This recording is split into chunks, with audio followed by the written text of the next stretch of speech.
Higan was the most powerful ninja in the assassination organization. On the battlefield, he was as cold and merciless as the Reaper himself. The number of assassins he had killed was countless, but he grew tired of a life full of blood and killing. He chose to leave the ninja organization behind. He changed his name to Logan and went into hiding in the countryside, living a peaceful and happy life with his wife and son. But what he didn't know was, the ninja organization had begun hunting down those who betrayed the ninja creed. Just a few days ago, another ninja who had also tried to retire was killed. The man who killed him was none other than the leader of the organization's hunting unit, Boss Ninja. Their next target was Higan. That day, Higan's wife was watching the news on TV. She saw a recent murder case that had happened in the city, and she recognized the victim as one of their fellow ninjas. Worried, she feared the organization would come for them next. Higan comforted her, assuring her that this place was very safe, that they would never be found. But that very night,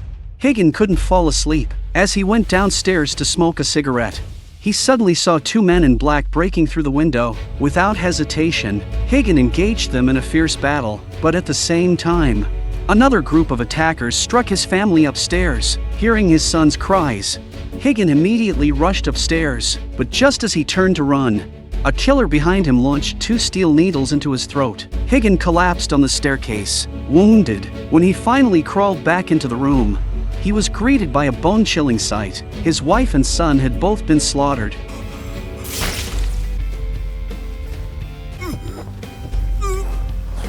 Just as Boss Ninja was preparing to take their bodies away, the police suddenly arrived and took Higan's entire family, believing them all dead, back to the station. When Higan awoke again, he found himself lying in a hospital bed. The nurses and doctors were shocked by his incredible vitality. The first thing Higan asked upon waking was the condition of his wife and son. The doctor told him they had died from their injuries and couldn't be saved in time. In that moment, Higan's heart was shattered. Meanwhile, Mike, the detective who learned of Higan's sudden resurrection, rushed to the hospital to question him about the ninja organization. But Higan was deeply depressed and didn't want to answer anything. Seeing that Higan wouldn't talk, Mike placed a business card on the table and left. Mike was convinced that Higan knew something about the recent string of murders, so he ordered round-the-clock surveillance on Higan. That night, Higan went to the rooftop to get some air, with Officer Emma by his side. But suddenly, another group of attackers stormed in.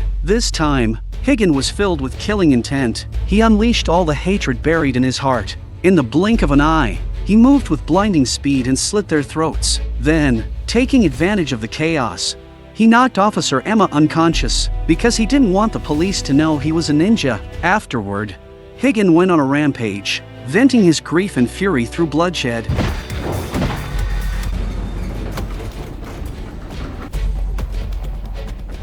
By the time Detective Mike returned to the hospital, he found a massacre bodies piled high like mountains. At the same time, Higan finally encountered his wife's killer, Boss Ninja. Without a word, Higan charged straight at him. He swung his blade, striking with lightning-fast fury. Boss Ninja could only defend, retreating under the onslaught.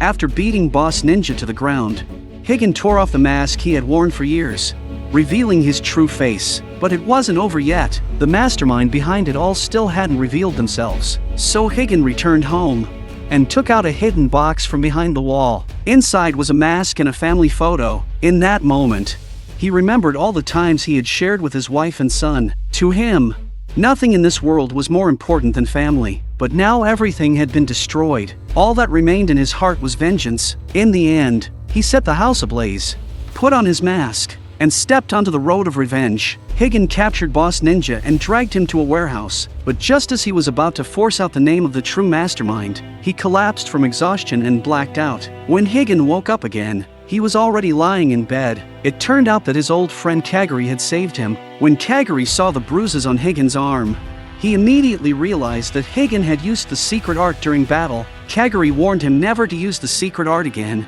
or he might not survive next time. But Higan was determined to uncover the one pulling the strings behind the scenes, and to avenge his family. 5 days later, the first thing Higan did after waking up was dig through his backpack to find the business card that Officer Mike had left him. He thought maybe Mike could help him, But what he didn't know was that Mike's superiors had already ordered him to stop investigating the recent serial killings and the death of Higgins' family. Mike didn't fully understand why.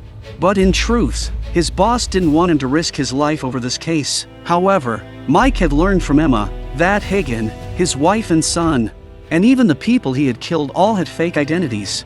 Meanwhile, Higgins was relentlessly torturing Boss Ninja, trying to force him to give up any information about the mastermind. But Boss Ninja would rather die than talk. Left with no choice, Higgins doused him in gasoline and burned him alive. After that, Higgins packed his bags and set out on the road to revenge. In the months that followed, he traveled all across the country, but found nothing until one day, he happened to see a police car pass by and suddenly remembered Mike. He called him immediately, but during their call, Emma was already tracking his location using satellite signals. What they didn't know was that Higgins' counter-surveillance skills were elite. He snapped the phone in half right after hanging up, then used a public phone to arrange a meeting with Mike at a local restaurant. He specifically told Mike to come alone. When Mike arrived at the restaurant, Higgins asked if there had been any updates about the serial murder cases, but by then, Mike already saw Higgins as a prime suspect in the investigation. He immediately drew his gun and aimed it at Higgins.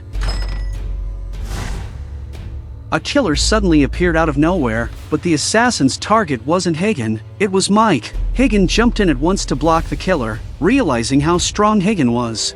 The assassin immediately unleashed a ninja technique. Higgins responded in kind, and the two clashed at lightning speed, exchanging furious blows. In the end, Higgins took him down with ease. Mike, stunned by Higgins' astonishing combat skills, couldn't help but wonder who this man really was. Without hesitation, Higgins revealed the truth: he was a ninja. Just then, a group of heavily armed men arrived outside and opened fire on the restaurant with machine guns. But after a burst of smoke, Mike was miraculously unharmed, and Higgins had already escaped the explosion. During those days, Mike had been secretly gathering intel behind his superiors' backs. He told Higgins that the assassin who nearly killed him was using high-tech weapons that all originated from a company called UZ. At the same time, Emma had dug up more leads. UZ's technology was now being used all over the world. They had even developed military-grade weapons and were collaborating with governments across the globe. But the company's rise had been far too smooth. Everyone who tried to compete with them, as well as journalists investigating UZ, had mysteriously died. Even those who refused to work with them ended up dying in accidental car crashes. Clearly, the Ninja organization was working behind the scenes, helping UZ eliminate any threats. Meanwhile, the Ninja organization's elders held an emergency meeting to decide what to do about Higgins, because Higgins possessed the powerful secret art and was among the strongest of all ninjas. They couldn't allow that power to exist outside the organization. The elders decided to dispatch their top assassin, Reaper. Reaper's swordsmanship was lightning fast, so fast that his targets usually died before they even saw him draw his blade. Inside the grand hall of the UZ Corporation, the head of the Ninja organization, Yamaji, was in a tense meeting with UZ's CEO, Joseph. Though the two were technically partners, neither trusted the other. Previously, Joseph had tested a new weapon by launching an RPG directly at Higgins, which allowed him to escape in the chaos. This enraged Yamaji, who warned Joseph never to act on his own again. Meanwhile, Higgins and the others were suddenly ambushed by ninjas on the road. Higgins shouted for Emma to drive,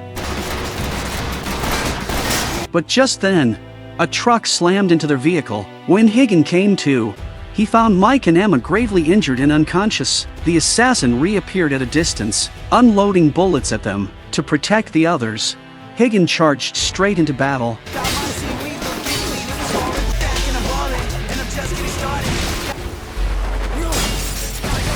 After taking out the killer, Higgins called for emergency services to get Mike and Emma to the hospital. Just as he was about to leave, he received a phone call from a mysterious stranger. The caller said he could help Higgins break into the heart of UZ Corporation's headquarters. Then he gave Higgins an address and abruptly hung up. Without hesitation, Higgins set off for the location the stranger had given him. On the road, Higgins couldn't help but recall memories of when he first became a ninja. and the real reason why the ninja organization now hunted him. It turned out the organization had strict rules. Ninjas could never reveal their identity. Love between ninjas was forbidden.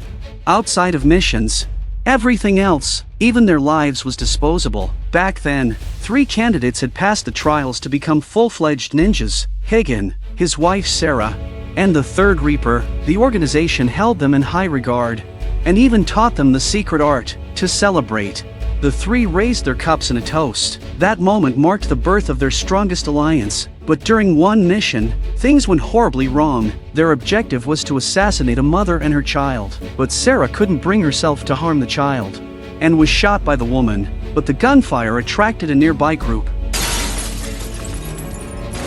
Though he had saved her, Sarah didn't want to be rescued. She feared falling in love with Higan. If they fell in love, they would be violating the rules of the ninja organization and branded as traitors. To keep Higan from being implicated, Sarah tried to take her own life, but Higan stopped her just in time. Love, however, is a powerful thing, even knowing the consequences.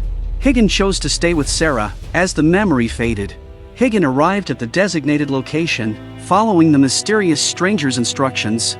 He infiltrated UZ Corporation through the ventilation system, but the stranger had only managed to disable the security for 7 minutes, so Higan had to move fast. While navigating the maze of laser sensors, an accident happened. A single drop of sweat triggered the alarm. Within seconds, a squad of guards appeared.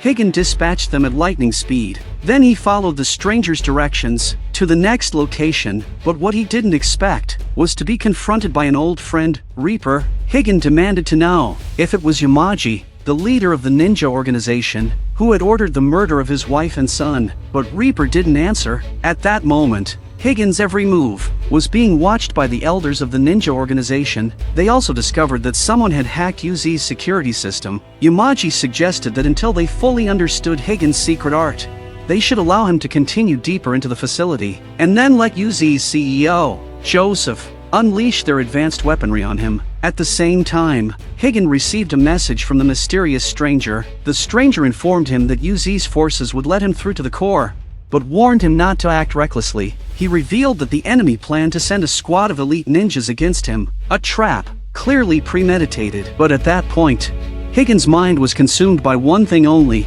vengeance for his wife and child.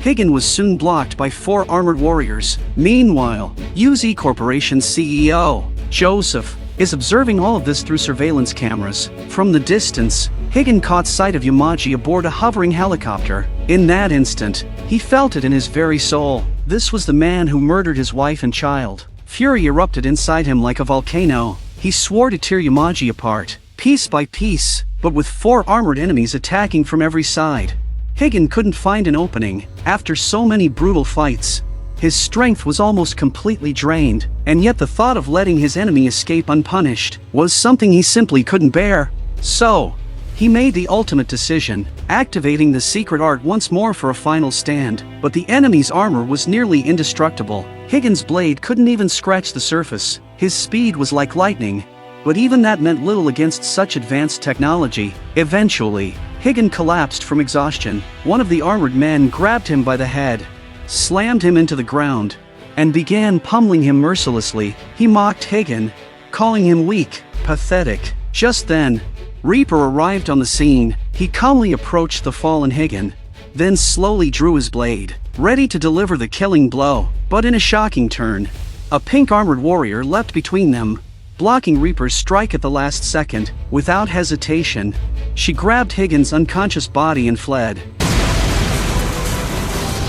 When Higan regained consciousness, the first person he saw was Emma. It turned out Emma was also a ninja. She had been sent by the organization to infiltrate the police force, and intentionally got close to Higan to secretly observe his mysterious secret art. Higan's power was unlike anything the organization had seen. Even if killed, he could revive. This ability greatly alarmed the higher-ups, but all Emma had managed to confirm was that Higan's secret art only activated during combat. Beyond being a ninja and a police officer, Emma had another identity. She was the mysterious figure who had been secretly helping Higan all along. As for why she did it, she refused to say. She only told Higan, "Don't throw your life away fighting high-tech weapons with outdated ninjutsu. You'll never stand a chance." Then, she pulled a uniquely designed mask from a case, a custom-built suit of armor crafted just for Higan. Its name, Kamui suit.